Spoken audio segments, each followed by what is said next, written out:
Вторник е наутру и автомобили се редат во центарот Salvation Army во Александрија, Вирџинија. Марија и Ингрид донираат некои работи што веќе не ги употребуваат.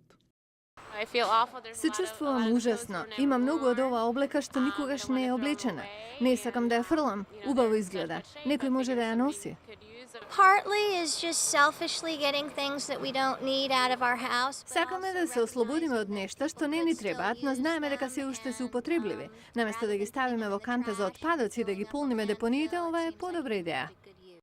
Јуџин Издауни е раководител во центарот. Тој е среќен да ни покаже што е донирано и како тоа се сортира.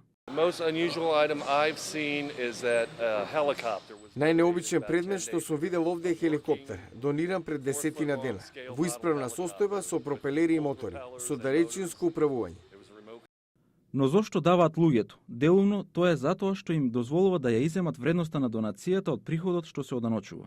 Но мајорот Џорџ Хут од Salvation Army не мисли дека тоа е единствената причина. Мислам дека најмногу американците даваат зашто сакаат да им помогнат на други на кои не им е лесно.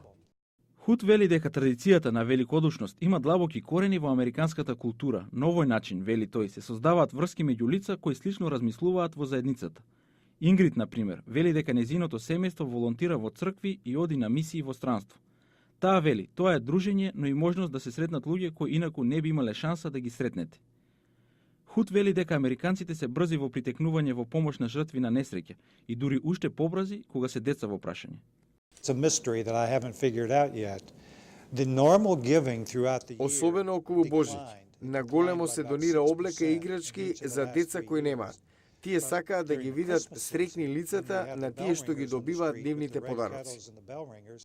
А како влијаеше рецесијата на ова? Хут вели за него е мистерија, но донациите изминати од Божик пораснале за 25%. И при тоа не се даваат само предмети, туку и време. 27% од целата американска популација работи волонтерски, без надомест.